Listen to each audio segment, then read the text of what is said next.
FuziTube. Kalau kalian adalah bocil-bocil yang hobi nontonin YouTube dari dulu sampai sekarang, pasti udah nggak asing sama muka dia. Dan gue juga udah pernah bahas dia di thumbnail yang kayak gini. Dan kali ini sepertinya dia makin mengkhawatirkan. Ini adalah semacam contoh gitu buat teman-teman. Kayaknya emang menjadi konten kreator, menjadi streamer itu bukan untuk semua orang. Ya, gue sering ngasih konsultasi, gue sering ngasih tips-tips buat orang-orang jadi konten kreator, tapi ya nggak semua orang cocok untuk masuk ke bidang ini. Ini berlaku ke semua kerjaan ya, ke semua hobi gitu. Tapi ini contoh ekstrimnya menurut gue, dan mungkin juga bisa menjadi semacam consideration buat teman-teman yang pengen banget terkenal, pengen banget jadi streamer nomor 1, pengen banget dapat banyak donasi, dan pengen banget di klip-klip sama banyak orang. Ini ada contoh di Amerika, konten kreator yang udah lama banget jadi konten kreator, jadi YouTuber, sekarang jadi streamer, ganti-ganti konten, ganti-ganti format, tapi berakhir dengan selalu kurang baik buat dia, bahkan buat orang-orang sekitar dia. Tapi nyebelin lama-lama, jujur nyebelin. Inilah dia FuziTube, streamer yang dinyatakan hilang oleh keluarganya sendiri, dan banyak permasalahan sebelum dia tiba-tiba hilang. Apa aja yang terjadi sebelum permasalahan ini? Siapa itu FuziTube? Dan apakah kita masih cocok untuk jadi seorang konten kreator atau streamer?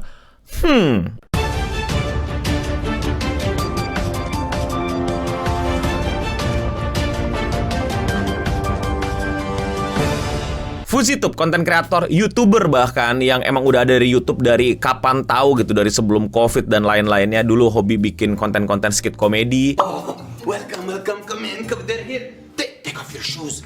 Are you crazy? Terus dia jadi konten prankster.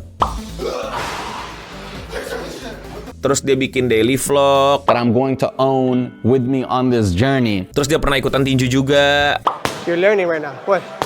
1, 2. Terus akhirnya sekarang jadi streamer, tapi kelakuannya aneh bener. Nah, FuziTube ini paling terakhir banget udah kita bahas di channel ini itu ketika dia kayaknya udah snap gitu loh. Snap tuh bahasa Indonesianya apa ya? Kayak putus gitu uratnya. Tiba-tiba dia kayak nelfon polisi, nge-swatting diri sendiri gitu. Dan dia tiba-tiba kayak teriak-teriak nggak jelas gitu sampai akhirnya ditangkap polisi, dan akhirnya dia diamankan dan dimasukkan ke rumah sakit untuk treatment.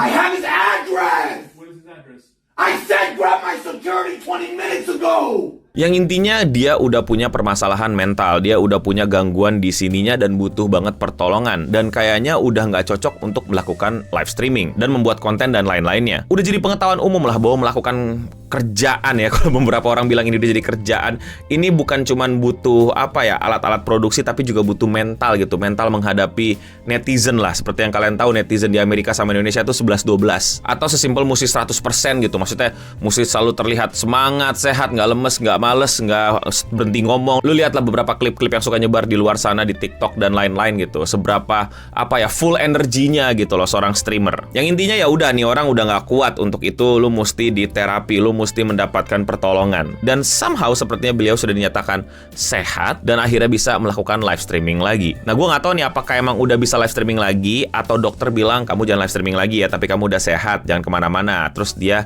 tetap keluyuran live streaming gitu. Dan paling pecahnya dia kembali ke acara TwitchCon, di mana tempat banyak orang streamer, konten kreator ngumpul di situ untuk melakukan intro live stream, dan akhirnya dia ngumpul lah di sana sama banyak orang-orang. Dia akhirnya ketemu lagi tuh sama Neon. Ya, kalau kalian udah tahu Neon itu siapa, ya dia adalah seseorang yang cukup kurang baik lah untuk lu jadiin teman menurut gua, karena konten-kontennya yang cukup berbahaya dan emang cuman rame dari kontroversi. Terus ketemu Adin Ross juga, dan akhirnya mereka kayak jalan bareng untuk apa ya bikin-bikin konten live streaming keliling-keliling jalan sampai terjadi sebuah something, akhirnya bisa di clip farm, you know what I mean. The rutinitas streamer-streamer Amerika sekarang kalau kumpul, apalagi yang berasal dari Kick. Gue di tahap yang kurang percaya lah kalau FuziTube ini orang yang pengen berubah dan menjadi lebih baik dalam hidupnya. Gue lebih percaya kalau FuziTube ini orang yang emang tahu dia cuma bisa hidup dengan cara seperti ini, dengan cara kontroversi, dengan cara membuat hal aneh-aneh dan rusuh-rusuhan, sehingga ya orang-orang jadi kayak penonton gladiator, tau gak sih lo? Berharap dia kenapa-napa, berharap dia kecelakaan, berharap dia melakukan hal-hal bodoh lainnya, sehingga bisa menjadi lucu, funny karena dia terluka, bukan karena dia lucu. Dan apa yang diharapkan penonton pun terjadi. Tiba-tiba ada sesuatu yang aneh terjadi, yaitu dia itu kehilangan vape-nya ya.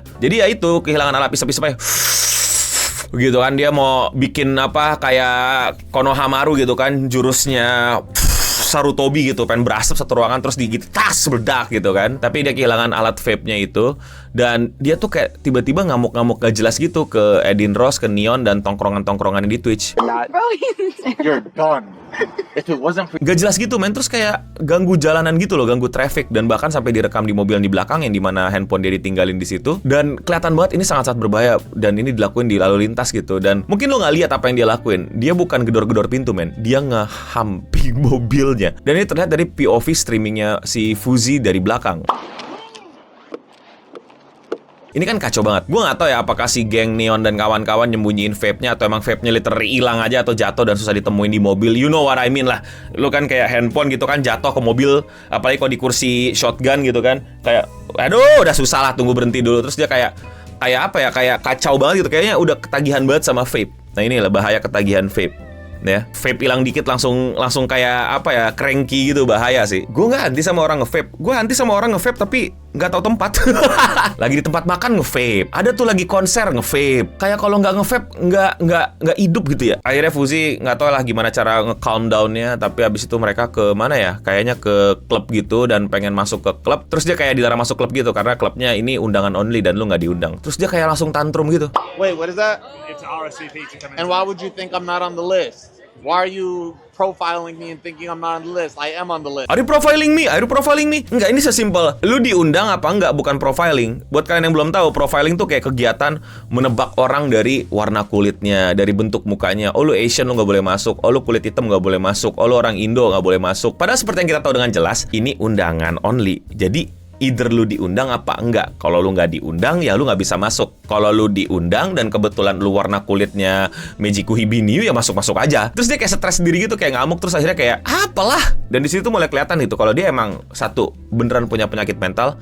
Kedua, sorry to say, kalau menurut gue ini udah memonetisasi penyakit mentalnya gitu. Bagaimana dia suka freak out sama sesuatu, dan itu sangat disukai penonton, dan dia tahu itu, dan itu bisa membuat orang jadi clip farming, dan penonton dia di streamingnya banyak. Dan ini menurut gue udah big no banget sih. Oh ya, pengingat ya, gue nyeritain ini nggak linear ya, nggak berurutan gitu, bisa jadi secara acak. Nah ini ada tambahan nih, dia tuh kayak entah sengaja apa enggak atau gimana gitu, dia tuh kayak marah-marah gitu gara-gara tim dia itu tuh, supirnya itu tuh, drivernya salah alamat terus. Nadeem, 100% on Nadeem. No, don't laugh. I'm dead serious. I'm dead serious. You said, I swear to God, I have the text. Kayak apa sih? Kayak udah mulai disengaja juga gitu. Kayak entar salah alamat ya biar gue freak out gitu. Tapi juga bisa kebetulan mungkin juga salah alamat terus dia freak out juga gitu. Jadi kayak wow, banyak sih yang bisa kalian cari sendiri. Gue cuman beberapa doang, dan gue pengen langsung masuk ke malam dimana tiba-tiba dia kayak kontemplasi gitu, kayak curhat ke penontonnya kalau dia capek, enough is enough. Terus kayak kelihatan banget ada something is wrong with his brain dan dia butuh pertolongan, tapi dia malah makin gimana ya, kayak wow, don't streaming dude. If I had another one, I would burn it, because that doesn't mean fake or real. You feel me? Fake people. Oh my God, I could do so much today. Nick's not here with the in camera. Dan setelah dari itu dia dinyatakan hilang sama keluarganya, sama timnya. Keluarga apa tim ya, sorry kalau gue salah. Intinya dicarilah dia menghilang, nggak ada kabar, nggak tahu kemana. Dan ini bahaya banget kan, sesuatu yang bener-bener kalau dibecandain gak lucu, kalau diseriusin sangat-sangat mengkhawatirkan. Jadi kondisi yang udah apa ya gimana ya, ngerti gak sih lo maksud gue? And he's not prepared for this. Dan jenis konten dia tuh masih yang kemarin-kemarin, kontroversi, konflik, ribut, berantem, dan lain-lain, yang dimana jelas itu adalah sesuatu yang nggak nyaman buat human being dan bakal mengkonsum your sanity. But he did it anyway kan. Dan ya udah, akhirnya dia hilang, tapi selama 12 jam akhirnya dia nunjukin dirinya lagi. Dia ada di suatu tempat gitu katanya, dan intinya ya dia nggak hilang lah, dia udah aman lah gitu. And just give me that one night.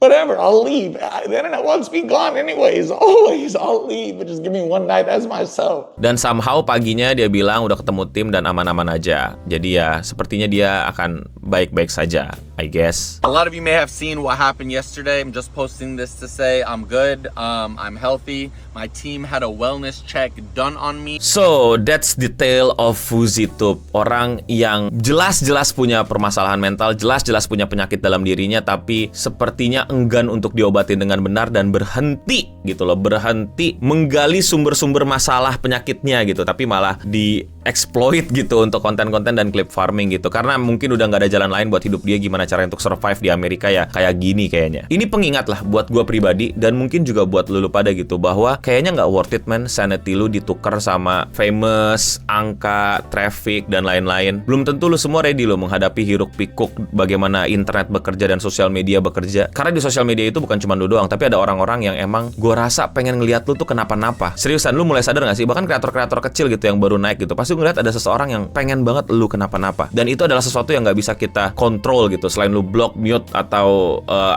unfollow dan lain-lain lah. Nah, lu udah siap belum menghadapi itu? Nah, kalau di Fuzi ditambah lagi nih, bagaimana dia menggunakan secret sauce paling lama gitu loh, secret resepi Krabby Patty paling jadul daripada semua secret tentang konten kreator, sosial media dan lain-lain. Kontroversi ya, apapun itu. Kontroversi itu tuh udah jadi semacam perangkap ikan paling ampuh lah untuk ngejaring traffic. Dan dia berhasil dengan cara seperti itu. Dan dia udah nyemplung terlalu dalam sehingga dia nggak punya variasi konten yang lain. Mau bikin yang seneng-seneng aja, mau bikin yang nyantai-nyantai aja. Mesti konflik, masalah, kontroversi. Dan itu benar-benar memakan sanity-nya dia. Apakah kalian mau berkonten kreator dan berstreaming pakai cara itu? Terserah kalian. Gue sebagai orang yang ngerti ini semua nggak sarankan. Seperti yang tadi gue bilang, ini refleksi buat gue juga. Makanya gue, kalau kalian sadar, gue selalu berusaha untuk main aman. Gue juga salah satu alasannya mau menjaga sanity gue, men. Udah gini-gini aja juga udah seru kok, udah enak kok. Lumayan lah rezekinya dikit-dikit. Mungkin nggak sebanyak yang kontroversi, konflik, dan ribut sana sini. Tapi gimana ya, udah cukup gak sih? Apa kalian bisa bilang pada diri kalian cukup gitu? Atau sesimpel nggak cocok ya gue jadi streamer, nggak kuat gue ngeliat yang kayak gini-gini? Atau lu bilang persetan, gue pengen terkenal, gue pengen streaming gue laku, gue pengen dikenal banyak orang dan lain-lain? Gue kembalikan ke kalian. Nah, menurut kalian bagaimana? Komen di bawah. Tentu ini juga pengingat buat teman-teman yang punya masalah mental. Yes, masalah mental itu beneran ada, itu nyata dan perlu diobatin, bukan dikontenin, apalagi diduitin. Ya lagi-lagi terserah lu sih. Banyak sih yang mengglorifikasi ini di sosial media kan, kalau kalian lihat-lihat kan. Tapi ya get some help, seriusan deh, get some help. Kalau kalian suka sama konten yang main aman kayak gini dan kalian mau support kegiatan seperti ini, lakukan dengan sesimpel klik tombol subscribe di bawah. Dan gue berterima kasih kalau kalian mau mensupport konten aman seperti ini. Itulah dia seputar internet untuk episode kali ini. Gue Nobening pamit undur diri, dan untuk kita semua, stay clean and sound.